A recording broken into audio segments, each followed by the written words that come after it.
ስለ ሀገራችን ጉዳይ አንቆርቆር እያልኳችሁ እንዳይመስላችሁ። እንደ ጭልፊት አጥንት ይዛችሁ እንዳትሮጡ፣ ሞጭላፊ አትሁኑ።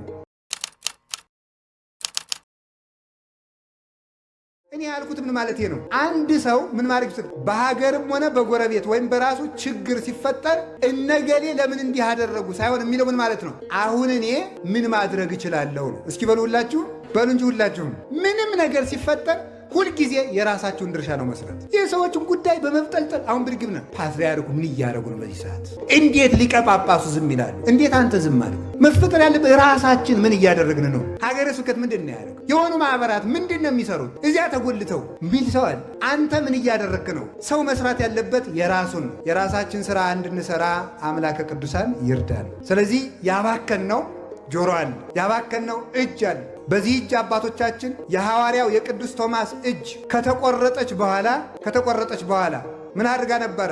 እሱ ሙቶ ከተቀበረ ሰማዕትነት ከተቀበለ በኋላ በዓመት እየተገለጠች ታቆርብ ነበረ። ከሞተ በኋላ ማለት የቅዱሳን እጅ ሙቶም ይሰራል፣ የእኛ እጅ ደግሞ ሙቶም ይበጠብጣል። ብዙ ሰዎች እኮ ሙተው በቁማቸው የገመዱት ገመድ ነው ዛሬም እየጠለፈ የሚጥል። ሙተውም እጃቸው ረጅም የሆኑ ሰዎች አሉ። ቅዱሳን ደግሞ ሙተውም እጃቸው ሕይወት ይሰጣል። ቅዱስ ሉቃስ ወንጌልን እየጻፈ ሲያስቸግር ንጉሡ የዚህን ሰው እጅ ካልቆረጥኩ አላልፍም ብሎ ቆረጠው። እመቤታችን የብርሃን እጅ ቀጠለችለት። የእኛ እጅ በምን እንደሚቆረጥ ተመልከቱት። ቅዱስ ዮሐንስ ዘደማስቆ ስዕል እየሳለ የቅዱሳንን ስዕል እየሳለ ቢያስቸግር ንጉሡ እጁን ቆረጠው። የቀኝ እጁን ቆራጣ በግራ እጁ ይዞ ሄደና ከእመቤታችን ስዕል ያንቺን ስዕል በሳልኩ እጄ ሲቆረጥ ዝምታ ያለሽ አለ። እመቤታችንም ቀጠለችለት። አሁን የእኛ እጅ ምንድን ነው ሲሰራ የሚውለው? ይሄ እጅ እኮ እኔ ይገርመኛል። የድንግል ማርያምም ስም እጅ ተባለ፣ ሌላ ስም ጠፋ። ምን ይደረግ? መለኮትን የታቀፈች የእኛም የሌቦቹ እኩል ስም አግኝቶ እጅ ተባለ። ዓለምን የቀደሱ የክርስቶስ አካላትም እጅ ተባሉ፣ ሌላ ስም የለ።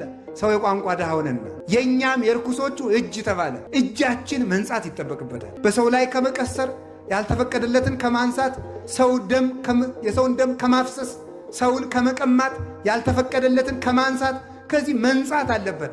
ከንፍገት መንጻት አለበት። ከስንፍና መንጻት አለበት። የአቡነ ሳሙኤል ዘዋልድባ እጅ ዋልድባን መሬቲቱን እንደ መሶብ ብድግ አድርገው ለሥላሴ ያስባርከዋል። መሬትን ብድግ አድርገው እንደ መሶብ የሚያስባርኩ እጆች ነበሩ። የሙሴ እጆች ተዘርግተው ሲቆሙ የእስራኤል ጠላት በሙሉ እንደ ቅጠል ይረግፉ ነበረ። የሙሴ እጅ ብቻቸውን ሲዘረጉ የኢየሱስ ክርስቶስን እጅ ስለሚወክሉ ሙሴና አሮን ሙሴ እጁን ሲዘረጋ እስራኤል ያሸንፋሉ፣ ሲያጥፈው ይሸነፋሉ። ከዚያ በኋላ ምንድን ነው የተደረገ? አሮንና ሆር የሙሴን እጅ ተሸክመው ዋሉ። ሲደክማቸው ድንጋይ ኮልኩለው አስደገፉ የሙሴን እጅ። ክንደ ብርቱ ነው ሙሴ። ያ የሙሴ እጅ የተሸከመ ድንጋይ ቅዱስ መስቀል ነው ይላል። የሙሴ እጅ የክርስቶስ እጅ ነው። ሙሴ እጁን ሲዘረጋ እስራኤል እንዳሸነፉ ክርስቶስ እጆቹን በመስቀል ላይ በመዝገር ዘርጋቱ እኛ አጋንንትን ድል ነሳ። እነዚህ እጆች ናቸው ያዳኑ። የክርስቶስ ኦአይዳ ወለላሃኳሁ ለአዳም ተቀነዋ በቅነዋተ መስቀል። አዳምን ያበጃጁ እጆች በችንካር ተቸነከሩ። ወዮ እሱ እጆቹን ሲቸነከር የእኛን ጠላት ዲያብሎስን በሳት ዛንጀር ቸነከረልን። እሱ እጆቹ ላይ ሲቸነከር የእኛን ስም በሕይወት መጽሐፍ ጻፈ፣ በደሙ አተበን። እጅ ይህንን ይመስላል። እጅ ክርስቶስን የሚመስል ነው። ኧረ እጅ እንደዋዛ ረከሰ። እጆቻችንን ከማርከስ ይሰውረን። ይህ በእጆቻችሁ ላይ ያረጋችሁት ድሪቶ ነገር መወገድ አለም። እገሌ ያላችሁ እጃችንን እናንሳ። እጃችን ይንጻ፣ ለጸሎት ይነሳ፣ ይቀጣም። በሰፊያድ አንድ ነገር ነገራችሁ። ቢያንስ በቀን ለአንድ ሰዓት ያክል ያን ባይሆን ለ25 ደቂቃ እጅ መቀጣት አለበት። በምን? በሰፊህ።